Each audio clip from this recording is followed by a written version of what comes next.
Welcome friends. आज के session में हम लोग जानने वाले हैं चिकू स्पैन लाइन या फिर लैगिंग लाइन के बारे में। इचोमोकू क्लाउड में लैगिंग लाइन या चिकू स्पैन जो है एक काफ़ी इम्पोर्टेंट रोल रखता है और इससे सबसे ज़्यादा लोग इग्नोर भी करते हैं। अगर आप इचोमोकू ट्रेडिंग सिस्टम आप यूज़ करते होंगे या आपने कभी किया हो तो आपको ऐसा लगेगा कि ये जो लैगिंग लाइन है, चिकू स्पैन की लाइन है, वो किसी काम की नहीं है। एक्स्ट्रा क्लाउड को अ, थोड़ी अधिक कॉम्प्लेक्स दिखाने में हेल्प करती होगी, बट इसका कोई काम है नहीं। लेकिन ऐसा नहीं है फ्रेंड। मैं इसके बारे में आपको आज डिटेल में बताता हूँ। सबसे पहले मैंने प्राइस को हाइड कर दिया है। और जैसा कि आपने अगर लाइन चार्ट का इस्तेमाल अगर किया होगा या लाइन चार्ट के बारे में अगर आप जानते होंगे तो लाइन चार्ट क्या करती है कि किसी भी सपोर्ट को या रेजिस्टेंस को या किसी ट्रेंड लाइन को ये आसानी से दिखाती है। जैसे आप देख सकते हैं कि ये एक इम्पॉर्टेंट स्विंग की हाई है। उसके बाद प्राइस ने एक दूसरी हाई बनाई, लेकिन पिछली हाई से थोड़ी नीचे बनी। इस तरह से ये अलग अलग स्विंग के हाई बनते हैं, बट ये इसकी जो प्राइस की जो ट्रेंड है वो ओवरऑल डाउन ट्रेंड में है।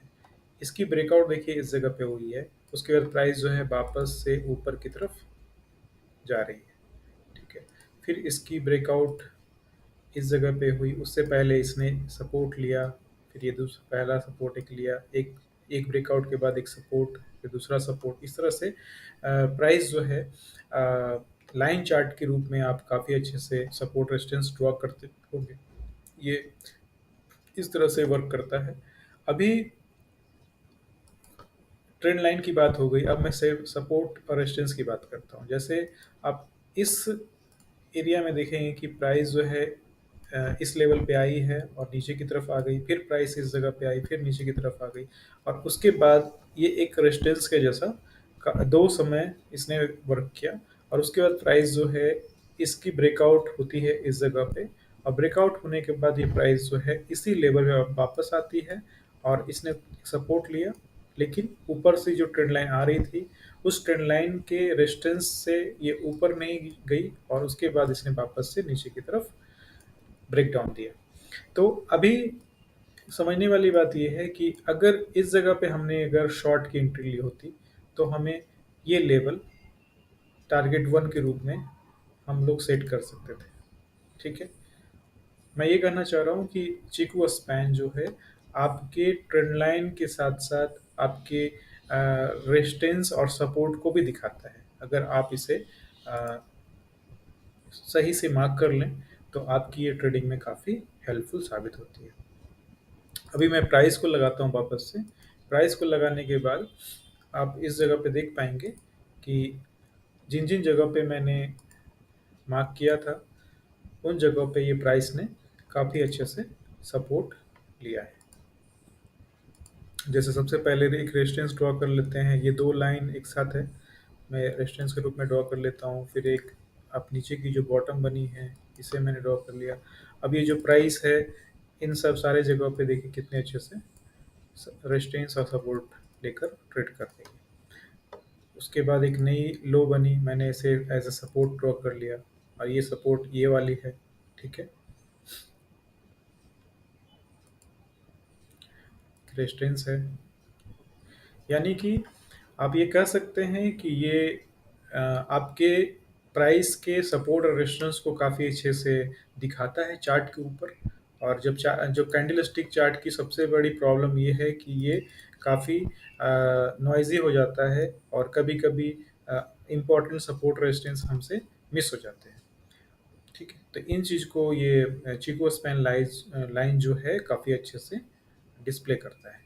और जैसा कि मैंने पिछले वीडियो में बताया था उसी चीज़ को रिपीट कर देता हूँ कि चिको स्पैन लाइन जो है किसी भी समय के करंट मार्केट प्राइस को 26 पीरियड बैक, 26 कैंडल बैक, या 26 डेज बैक, या 26 वीक बैक प्लॉट करता है। और हमें ये मालूम चलती है कि आज के कंपेयर में जो 26 डेज की प्राइस थी वो अप थी या डाउन थी।